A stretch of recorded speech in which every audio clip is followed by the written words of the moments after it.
अस्सलाम वालेकुम रहमतुल्लाहि व बरकातुहू। मैं हूँ सैयद अब्दुल वहाब शिराजी। नाज़रीन, आजकल एक सवाल बहुत जिसका तज़किरा हो रहा है, BBC पर भी तज़किरा हुआ, हमारे मीडिया पर भी उसका तज़किरा हो रहा है, और वो है क्या तालिबान बदल चुके हैं या नहीं। ये सवाल दरअसल हमारे वज़ीर ख़ारजा जो है उन्होंने एक बयान में कहा था कि तालिबान बदल चुके हैं, अब वो पहले वाले तालिबान नहीं हैं। तो इस सवाल को लेकर मीडिया ने इस पर काफ़ी मज़ामीन आए, बड़ा तबसरा हुआ, तज्ज़िया हुआ। अभी कल की बात है कि हमारे एक चैनल पर, न्यूज़ चैनल पर, इसी सवाल को लेकर एंकर ने अपने मेहमानों से ये सवाल पूछा, जिसमें सलीम साफ़ी साहब भी वहाँ पर बैठे हुए थे। उनसे जब ये सवाल पूछा गया क्या तालिबान बदल चुके हैं, तो उन्होंने एकदम से कहा कि नहीं, तालिबान नहीं बदले। और फिर उनका रवैया जो है बड़ा अजीब सा था, बड़े गुस्से में नज़र आ रहे थे और तालिबान की कामयाबियों से काफ़ी वो सीखपा थे, और ये कह रहे थे कि तालिबान अब नहीं बदले, बल्कि उनकी बातों से इस तरह अंदाज़ा हो रहा था कि शायद अब तालिबान की हुकूमत आने की वजह से पाकिस्तान के कोई बुरे दिन शुरू होने वाले हैं और पाकिस्तान पर बुरे हालात आने वाले हैं। और फिर उन्होंने अपना एक शिकवा भी किया पुराना, कई साल पुराना, कि मैं तालिबान का इंटरव्यू करने गया था तो उन्होंने मुझसे कैमरा छीन लिया। तो बड़े इस अंदाज़, अजीब अंदाज़ में उन्होंने इस बात का तज़किरा किया, उन्होंने तालिबान ने कोई बहुत बड़ा जुर्म कर लिया था उनसे कैमरा लेकर, यानी उनको कैमरे के बग़ैर इंटरव्यू दिया, कैमरा नहीं साथ छोड़ा। तो इस पर बड़े वो गुस्से में नज़र आए और बड़ा, यानी जिस तरह की यानी हमें तवक्को थी उस तरह का उनका रवैया नहीं था तालिबान के बारे में। बहरहाल ये सवाल, जहाँ तक इस सवाल का ताल्लुक़ है कि तालिबान बदल चुके हैं या नहीं, हमें सबसे पहले इसकी नोइयत को ख़ास करना होगा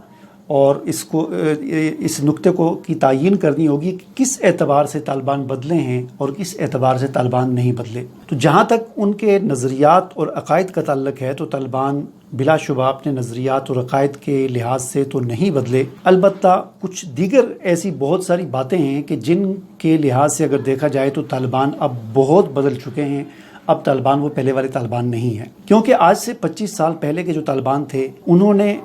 ज़ोर बाजू पर अफ़गानिस्तान ज़ोर बाजू फ़तह किया, उस पर ज़ोर यानी हथियारों के ज़ोर पर या अपने ताकत के बलबूते पर वहाँ पर हुकूमत उन्होंने कायम की थी। लेकिन अब वो सूरत हाल नहीं है। इसी तरह आज से 25 साल पहले के जो तालिबान थे वो निहायत ही सादे थे, भोले भाले थे, और अब तालिबान इस एतबार से बदल चुके हैं कि अब तालिबान उस तरह के सीधे सादे और भोले भाले नहीं हैं। आज से 20-25 साल पहले के जो तालिबान थे वो दुनिया के अंदर क्या कुछ हो रहा है, बाहर की दुनिया से, अफ़गानिस्तान से बाहर की दुनिया से इतने ज़्यादा वाकिफ़ नहीं थे। दुनिया के अंदर सियासत में किस किस्म के दाव पेच खेले जाते हैं वो इससे वाकिफ़ नहीं थे। वो सिर्फ़ अपने यानी अफ़गानिस्तान के अंदर के हालात, यानी उनकी उस वक़्त की जो हालत इसकी ऐसी थी जैसे यूँ समझ लें कि वाक़तन एक स्टूडेंट होता है कि उसको इतना ज़्यादा कोई वो तजर्बाकार नहीं होता, उसको ज़्यादा चीज़ों का नहीं, पर सीधा साधा होता है, जिस बात का हो वो जिस काम पे लगाओ उस पे लग जाता है। तो वाक़तन उस वक़्त वो स्टूडेंट ही थे और वो उस किस्म की उनकी सूरत हाल थी। लेकिन अब 20 साल की एक अजीम जद्दोजहद के बाद कि जो उन्होंने अमेरिका और दुनिया के 40 ममालिक की फ़ौजों के ख़िलाफ़ उन्होंने जद्दोजहद की, और ये 40 ममालिक दुनिया की जो फ़ौजें थी, इसके अलावा पूरी दुनिया का मीडिया, कोई भी एक मुल्क ऐसा नहीं था जो उनकी हिमायत में या उनके साथ हो, वो सारा उसका उन्होंने मुकाबला किया। और इसके नतीजे में अब वो जिस पोजीशन पे खड़े हैं, और इन 20 सालों के अंदर उन्होंने यानी दुनिया भी घूमे, दुनिया की बड़ी बड़ी सुपर ताकतें जो थी, अमेरिका, रूस, चाइना, ये दुनिया के 3 बहुत बड़े ममालिक हैं हर लिहाज से, इनके साथ उन्होंने मुज़ाकरात किए, इनके बड़े बड़े जहनों के साथ, ज़हीन लोगों के साथ मुलाकातें की, मुज़ाकरात किए, टेबल टॉक किया, और इससे उन्होंने बहुत कुछ सीखा। लिहाजा इस 20 साला अमली जद्दोजहद जो उन्होंने अफ़गानिस्तान के अंदर की, और उससे बाहर ख़ारजी जो दुनिया थी उसके अंदर जो मुज़ाकरात, टेबल टॉक, बहस मुबाहिसा, मुलाकातें जो की, इसके बाद वो अब इतने तजर्बाकार हो चुके हैं और इतनी ज़्यादा सियासी महारत और सियासी बसीरत वाले हो चुके हैं कि अब हम बिलाशुबा ये बात कह सकते हैं कि तालिबान अब बदल चुके हैं। अब वो पहले वाले सीधे साधे तालिबान नहीं हैं, बल्कि अब होशियार, चालाक और सियासत के दाव पेच जानने वाले, टेबल टॉक पर अपनी बात को मनवाने की सलाहियत रखने वाले तालिबान हैं। ठीक है। और दूसरी बात यहाँ पर नहायत अहम ये भी है कि इस वक्त जो सूरत हाल है अफ़गानिस्तान की, और तालिबान ने जो हिकमत अमली इख्तियार की हुई है, ये हिकमत अमली मैं आज ही मुताला कर रहा था सीरत रसूल सल्लल्लाहु अलैहि वसल्लम का, और उसमें जो ہجرت کے بعد کے جو حالات تھے ان کا مطالعہ کر رہا تھا، تو مجھے طالبان کی حکمت عملی بالکل وہی نظر آئی جو حضور اکرم صلی اللہ علیہ وسلم نے ہجرت کے فوراً بعد مدینہ میں اختیار کی تھی ریاست مدینہ کو قائم کرنے کے لیے. یعنی ایک طرف فریقین کے ساتھ مذاکرات کرنا، ملاقاتیں کرنا، معاہدے کرنا، اور دوسری طرف اپنا جو دشمن ہے اس پر دباؤ بھی بڑھانا، اور اس کو گھیرے میں لینا، تاکہ وہ اس دباؤ کے نتیجے میں آ کر بغیر کسی جنگ کے اور بغیر کسی جانی نقصان کے اپنے مقاصد کو حاصل کیا جا سکے اور علاقے کو فتح کیا جا سکے. چنانچہ حضور صلی اللہ علیہ وسلم نے بھی یہی حکمت عملی اختیار کی تھی. ایک طرف قبائل کے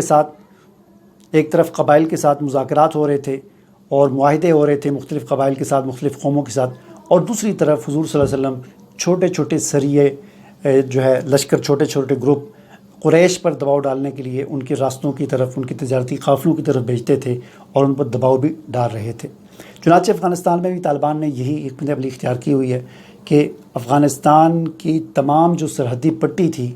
تقریباً اس پر وہ قابض ہو چکے ہیں، سوائے کچھ جگہوں کے. یعنی یہاں تک کہ انہوں نے 2 تو ایسی جگہیں قبضے میں لے لی ہیں جو اپنے پچھلے دور حکومت میں بھی بڑی جنگ کے بعد، بڑی طاقت کا مظاہرہ کرنے کے بعد بھی وہ اس پر قابض نہیں ہو سکے تھے. ایک ایران کی بارڈر اور ایک چائنا کی بارڈر.